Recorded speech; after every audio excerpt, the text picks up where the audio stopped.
This is one of my favorite Android smartwatches right now. This is the Samsung Galaxy Watch 4 and it comes in two sizes, the 40mm and the 44mm. I bought both sizes so I could compare how they look and feel on my wrist. I'm gonna go through the physical dimensions, the screen size, the battery life, and the price. My upfront conclusion is that the best Galaxy Watch 4 for your wrist is gonna be the one that fits you the best. At the end of the day, you're gonna wear this watch every single day. So have a look at the dimensions, have a look at the size guide I'm gonna have later on in the video, and then make an educated decision as to which one is gonna fit you the best. So with that being said, let's look at the physical dimensions. The bigger watch measures 44mm by 43mm by 9.8mm, and the smaller watch measures 40mm by 40mm by 9.8mm. Before I get this watch on my wrist, I wanted to say that the lug to lug measurement, which is the measurement from the top lug to the bottom lug, should take up between 75% and 95% of the width of your wrist. If it's taking up more than that, then the watch is likely spilling over the edges of your wrist and it means it's too big for you. A good starting point to figure out which watch is gonna fit you best is to measure your wrist. My wrist measures 160mm. As a general guide, if your wrist is between 140mm to 170mm, I'd go for the smaller watch. If your wrist is between 180mm and 210mm, you could really go for either watch depending on that lug to lug measurement I was referring to earlier and personal preference. If your wrist is more than 210mm, I would advise sizing up to the bigger Galaxy watch. The weight of these watches is pretty much the same and the thickness is identical, so I don't think that should be a major factor in your decision making.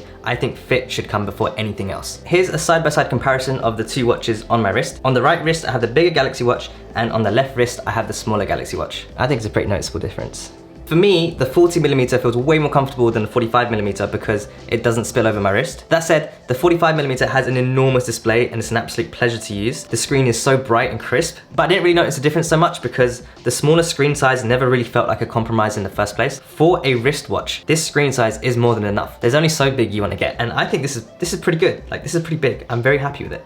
Just like with other smartwatches, like with the Apple Watch, I do have to think about whether I need to slip this watch under my jacket sleeve or kind of wear it over the jacket sleeve because it's still kind of thick. This doesn't happen all the time, but when it does happen, it can be irritating. This is just another reason why I lean towards smaller smartwatches because they don't catch onto your cuffs and they get less in the way of day-to-day life. For me, that's really important. I think it's very convenient. Next up, let's have a look at the screen size. The Galaxy Watch 4 uses a Super AMOLED display with 455 pixels per inch. The displays are identical across both models. The only difference here is the size. The 45mm measures 450 pixels by 450 pixels, whereas the 40mm measures 396 pixels by 396 pixels. That represents a 13.6% increase in screen size, which is decent, but it's not as significant as you might think. For context, the Apple Watch Series 7 has a 26.4% difference in screen size. That one feels a lot more significant than the Galaxy Watch 4. On the note of the screen, I absolutely love the UI on this. It's super bright and super responsive. It's just really, really nice to use. I'm really impressed by it. The bezels around the watch are quite thick compared to the Apple Watch Series 7,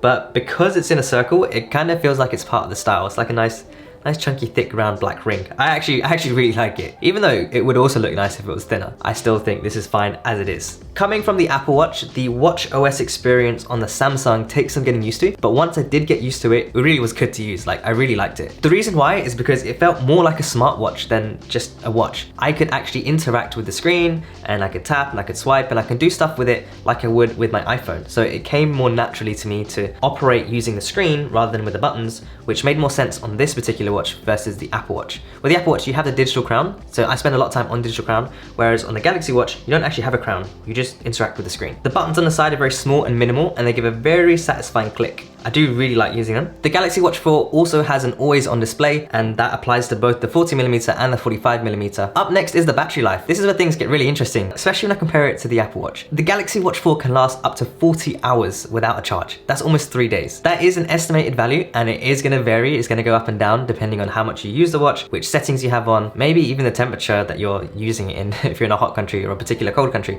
Anyway, it is still a really impressive figure. Like, it's really good. In terms of battery capacity, the 45mm Galaxy Watch has a 361 mAh battery, and the 40mm Galaxy Watch has a 247 mAh battery. That's a pretty significant difference in battery capacity, but the battery life doesn't vary. They are the same. Something else to note is that the watch doesn't have fast charging, so it takes around 2 hours to go from 0 to 100%. That's a little bit annoying because with the Apple Watch, you can go from 0 to 80% battery in 45 minutes. So maybe on a Galaxy Watch 5, they should introduce that. Now let's move on to price. The prices for these watch brand new are £289 and £309 for the smaller and bigger Galaxy Watch respectively. That's a difference of £20 or $20 if you're in the US. It's not a huge amount, and most people can stretch the budget that far if they're willing to afford the smaller Galaxy Watch in the first place. So which Galaxy Watch you choose therefore shouldn't really come down to price as much as it comes down to fit and how you're going to use it every single day. I would encourage you to measure your wrist size and see if it's obvious which watch size to get, and if it's not, then I'd encourage you to go into a store and try both of them on and then figure out which one's a better fit for you. Something to keep in mind, which I didn't really touch on in this video,